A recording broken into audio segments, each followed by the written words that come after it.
Percayakah kita malam hari ini bahwa Tuhan adalah Allah yang tahu yang terbaik bagi setiap kita.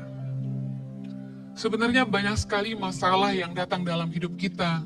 Mungkin itu penyakit, mungkin itu pergumulan dalam rumah tangga, pergumulan dalam keluarga besar, tekanan hidup, pengharapan yang tidak sampai, hutang piutang yang menumpuk. Tuhan izinkan terjadi dalam hidup kita. Seolah-olah Tuhan tidak bergegas menolong kita. Karena Tuhan sedang hendak mengerjakan sesuatu di dalam kita. Tuhan mau kita belajar percaya. Amin. Malam hari ini saya akan share tentang kisah Lazarus yang dibangkitkan. Ketika Yesus mendengar kabar bahwa Lazarus yang dikasihinya sakit, mari kita lihat respon Yesus. Ingat, Yesus sangat mengasihi Lazarus, dan ketika tahu Lazarus sakit, ini respon Yesus. Yohanes 11 ayat yang keempat. Ketika Yesus mendengar kabar itu, ia berkata, penyakit itu tidak akan membawa kematian, tetapi akan menyatakan kemuliaan Allah. Sebab oleh penyakit itu, anak Allah akan dimuliakan. Yesus memang mengasihi Marta dan kakaknya dan Lazarus. Namun setelah didengarnya bahwa Lazarus sakit, ia sengaja tinggal 2 hari lagi di tempat di mana ia berada. Ada beberapa poin yang saya ingin saudara tangkap malam hari ini. Yesus mengasihi Lazarus. Ketika ia dengar bahwa Lazarus sakit, apa yang Yesus lakukan? Respon Yesus yang pertama, sangatlah penuh iman.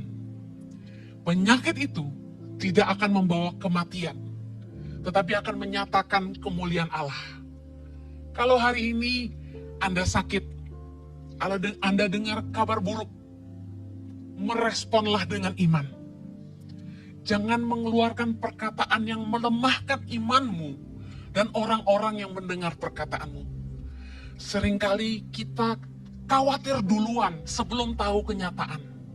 Seringkali kita berandai-andai yang buruk. Kenapa tidak berandai-andai yang positif? Tahukah Anda bahwa Dia Tuhan yang masih buat mujizat sampai hari ini? Bukankah Dia hadir dalam hidup kita? Dan Yesus di sorga sedang berdoa buat kita. Dia bersyafaat bagi kita. Tahukah Anda bahwa Yesus mau Anda sembuh? Setiap kali Anda mengalami masalah, jangan langsung bereaksi negatif. Lihat yang Yesus lakukan. Yesus langsung bilang, penyakit itu tidak akan mendatangkan kematian, tapi menyatakan kemuliaan Allah.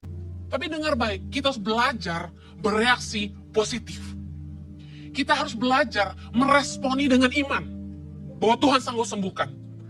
Sesusah apapun masalah Anda, berkatalah Tuhan sanggup tolong saya. Tidak ada yang mustahil bagi Tuhan.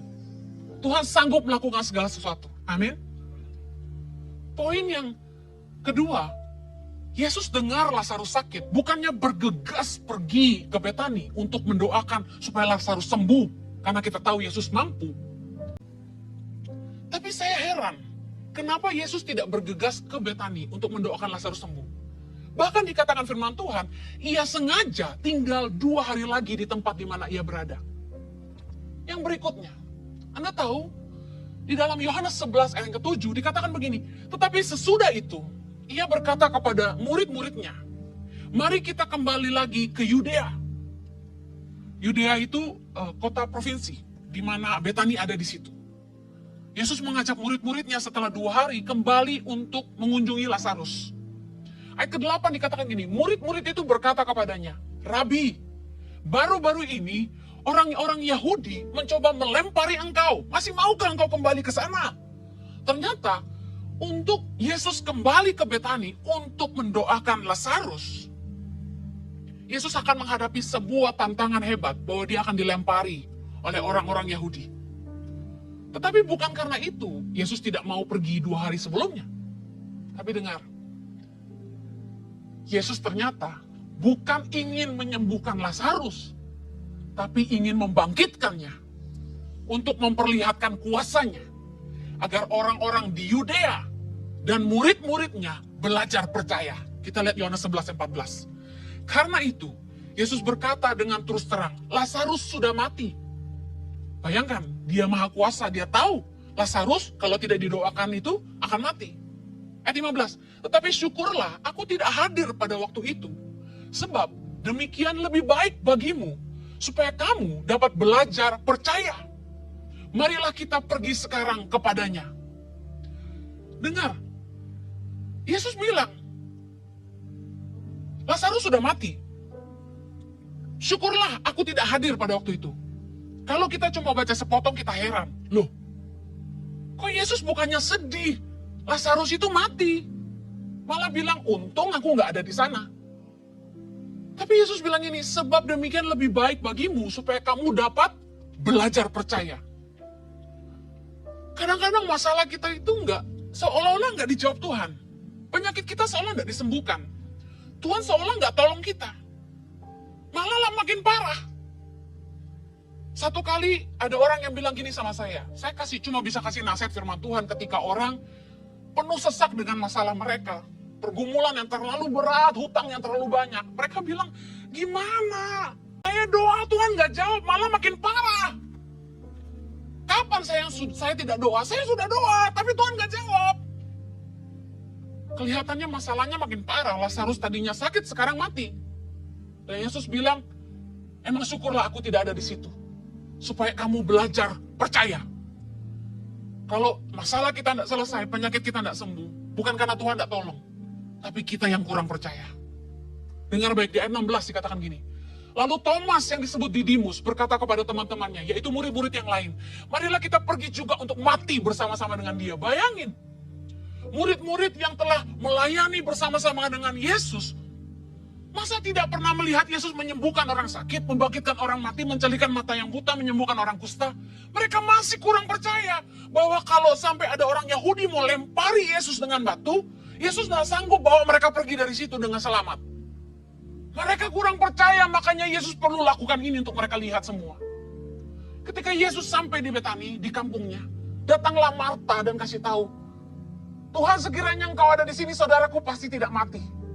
Tetapi sekarang pun aku tahu bahwa Allah akan memberikan kepadamu segala sesuatu yang engkau minta kepadanya.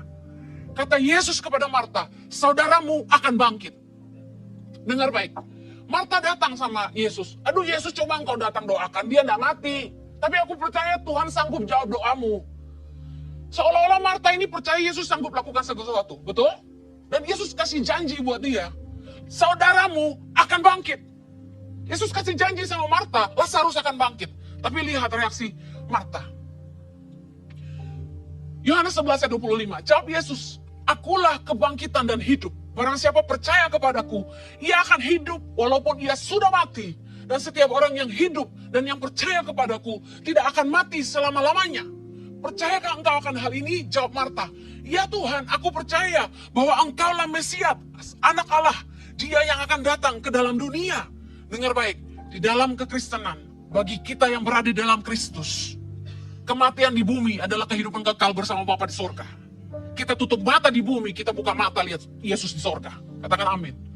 Dengar baik, Marta bereaksi dengan begitu luar biasa, saya percaya pimpinan Allah.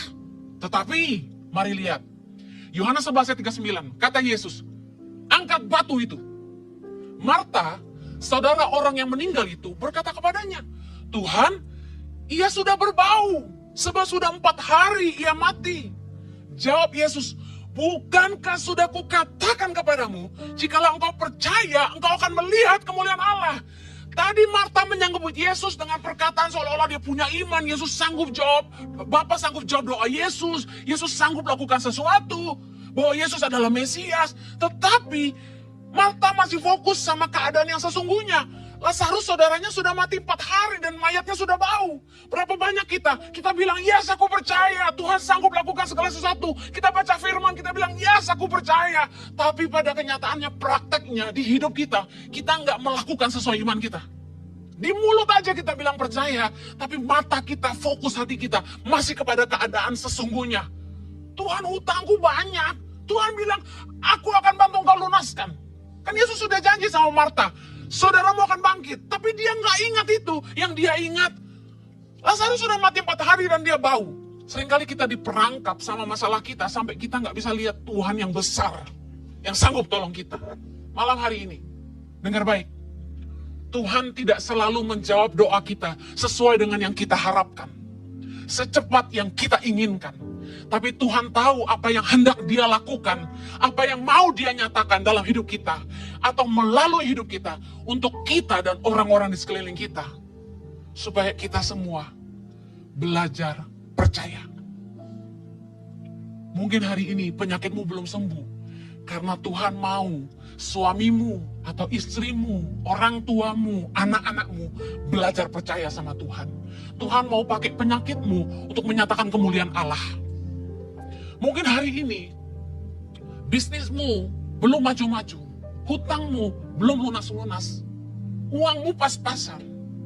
Tuhan seolah-olah tidak jawab doamu.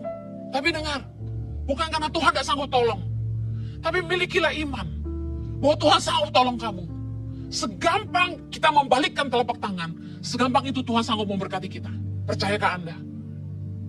Hari ini kalau ada masalahmu yang tidak selesai-selesai, mungkin sebenarnya engkau belum percaya.